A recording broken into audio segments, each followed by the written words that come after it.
আরজিকর ঘটনাটিকে নিয়ে পশ্চিমবঙ্গ সহ গোটা ভারত তিলোত্তমার বিচার চেয়ে উত্তাল হয়ে রয়েছে। তবুও কিছু মানুষের শুভবুদ্ধির উদয় কিছুতেই হচ্ছে না। মনের ভিতরের রাক্ষসটা যেন বারবার বেরিয়ে আসছে। ডাক্তারের পর এবার পাশবিক অত্যাচারের শিকার হলেন একজন নার্স, আর এক্ষেত্রে রাক্ষসটি হলেন একজন ডাক্তার। এই ডাক্তার নিজের দুইজন সঙ্গীকে নিয়ে ওনারই হেলথ কেয়ার সেন্টারের রাতে ডিউটিতে কর্মরত একজন নার্স দিদির উপর চড়াও হন নিজেদের শরীরের নোংরা খিদে মেটানোর জন্য। কিন্তু এই সত্য ঘটনাটি বাকি ঘটনাগুলির মতো নয়। এই ঘটনায় সেই নার্স দিদি নিজেকে ধর্ষণ হওয়া থেকে বাঁচাতে ওনার উপর চড়াও হওয়া মানবরূপী ওই পশুগুলিকে এমন শাস্তি দিয়েছেন যা শোনার পর যে কোনো ধর্ষকেরই হৃৎপিণ্ড কেঁপে উঠবে। মেয়েটির সাহসিকতা দেখে সেখানকার ডিএসপি পর্যন্ত ওনার প্রশংসা করেছেন। তো সেই দিন রাতে সেই নার্স কি এমন করেছিল, কিভাবে নিজেকে রক্ষা করেছিল জানতে ভিডিওটিকে শেষ পর্যন্ত দেখবেন। যে সকল মহিলারা এমন নাইট ডিউটি করে থাকেন তারা খুবই মনোযোগ সহকারে দেখবেন। ঘটনাটি ঘটেছিল 11ই সেপ্টেম্বর 2024 অর্থাৎ বুধবার। এই ভয়ঙ্কর ঘটনাটি ঘটেছে বিহারের সমস্তিপুর জেলার আরবিএস হেলথ কেয়ার সেন্টার নামক একটি বেসরকারি হসপিটালে। সঞ্জয় কুমার হলেন এই নার্সিংহোমের একজন ডাক্তার। ইনি যে শুধুমাত্রই হাসপাতালের একজন ডাক্তার ছিলেন সেটা বলা ভুল হবে, কারণ এই ডক্টর সঞ্জয় কুমার ওই বেসরকারি হসপিটালের একটি প্রশাসনিক পদেও ছিলেন। এর থেকে এটাই স্পষ্ট যে এই ডাক্তার যথেষ্ট প্রভাবশালী ছিলেন, ঠিক যেমন আরজিকরের সন্দীপ ঘোষ। ডক্টর সঞ্জয় কুমার এবং ওনার আরও দুই সঙ্গী সুনীল গুপ্তা এবং অবধেশ কুমার 11ই সেপ্টেম্বর অর্থাৎ বুধবারের রাতে একসাথে মদ্যপান করছিলেন এবং সাথে প্ল্যান করছিলেন যে কিভাবে সেই নার্সকে যৌন হেনস্থা করা যায়। পরিকল্পনা মতো তারা হাসপাতালের দরজাগুলিকে ভিতর থেকে তালা দিয়ে লক করে দেয়। ঘটনাটি ঘটে যাওয়ার পরে পুলিশ যাতে কোনো প্রমাণ না পায় তাই তারা আগে থেকেই হসপিটালের সমস্ত সিসিটিভি ক্যামেরাগুলিকে বন্ধ করে দেয়। নার্স দিদিটি তখন নিজের কাজ শেষ করছিলেন। অপরাধ লুকোনোর সকল পরিকল্পনা সম্পূর্ণ করে ওই তিন মত্ত পশু সেই নার্সের উপর আচমকাই চড়াও হয়। এই সবটা অভয়ার কাছে দুঃস্বপ্নের মতো ঘটতে শুরু করে। সেই তিনজন অসুর নার্স তিলোত্তমার উপর পৈশাচিক বল প্রয়োগ করতে থাকে, আর তিলোত্তমা নিজেকে বাঁচাতে সকল শক্তি প্রয়োগ করতে থাকে।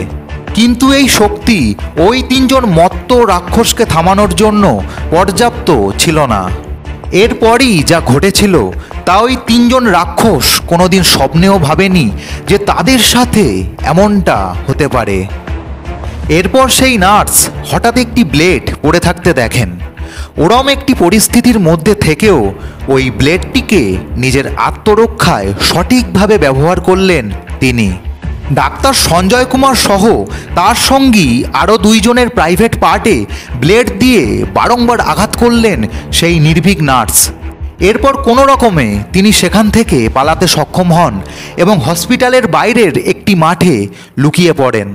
এরপর আর দেরি না করে পুলিশকে ফোন করে সবটা জানান। সমস্তিপুরের মুসরিঘররি থানা থেকে পুলিশের একটি দল সঙ্গে সঙ্গে আরবিএস হাসপাতালে পৌঁছন। তারা প্রথমেই সেই আক্রান্ত নার্স দিদিটিকে উদ্ধার করেন এবং ওনার সিকিউরিটি নিশ্চিত করেন। তারপর পুলিশ হসপিটালে রক্তাক্ত অবস্থায় পড়ে থাকা তিনজন অভিযুক্তকে অ্যারেস্ট করে।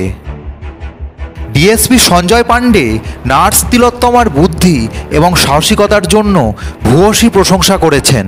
তিনি আরও বলেছেন যে ডাক্তার সঞ্জয় কুমার এবং ওনার দুই সঙ্গী নার্স দিদিকে ধর্ষণ করার চেষ্টা করেছিলেন এবং তখন তারা মত্ত অবস্থায় ছিলেন। ঘটনাস্থল থেকে হাফ বোতল মদ, নার্সের আত্মরক্ষায় ব্যবহার করা ব্লেড, 3টি মোবাইল ফোন পেয়েছে পুলিশ। বিহারের মুখ্যমন্ত্রী নীতিশ কুমার 2016 সালের 1 এপ্রিল থেকেই বিহারে মদ্যপান নিষিদ্ধ করে দিয়েছিলেন। তাই পুলিশ জানিয়েছেন এই ঘটনায় ওই 3 অভিযুক্তের বিরুদ্ধে ধর্ষণের অভিযোগের পাশাপাশি বেআইনিভাবে মদ্যপানের অভিযোগও আনা হবে।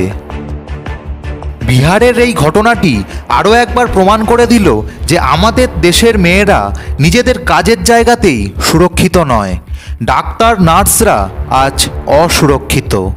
আপনি জাস্ট ভাবুন, এই ডাক্তার সঞ্জয় কুমার কতটা প্রভাবশালী যে তিনি নিজের ইচ্ছে মতো হসপিটালের দরজা ভিতর থেকে লক করে দিতে পারে, সিসিটিভি ক্যামেরাগুলি অফ করে দিতে পারে, নিজের 2 সঙ্গীকে নিয়ে একজন কর্মরত নার্সের উপর নির্যাতন চালাতে পারে। তবে এক্ষেত্রে এই ঘটনার অভয়া নিজের প্রবল সাহসিকতা এবং তীক্ষ্ণ বুদ্ধির জোরে নিজেকে ধর্ষণ হওয়ার হাত থেকে রক্ষা করে নিয়েছে। তিনি সত্যিই অভয়া। গোটা নারী সমাজকে, বিশেষ করে যারা এরকম পরিস্থিতিতে পড়েন, তাদের সবাইকে এই নার্স দিদি শিখিয়ে দিলেন যে পশুদের হাত থেকে নিজেকে কিভাবে রক্ষা করতে হয়। শুধু নিজেকে রক্ষাই নয়, উনি মা কালী রূপে মানবরূপী দানবগুলোকে উপযুক্ত শাস্তিও দিয়েছেন, যার জোরে এই রাক্ষসগুলো এই রকম ঘৃণ্য কাজ করতে উদ্যত হন। তিনি সেই অঙ্গটিকেই কেটে ফেলেছেন। আমাদের গোটা নীলের কথা পরিবারের তরফ থেকে ওনাকে জানাই স্যালুট। ভিডিওটি আপনাদের কেমন লাগলো সেটা কমেন্টে অবশ্যই জানাবেন। ভালো লেগে থাকলে লাইক করবেন, বেশি বেশি করে শেয়ার করবেন, চ্যানেলটিকে সাবস্ক্রাইব করে পাশে থাকবেন, নিজের মা বাবার খেয়াল রাখবেন।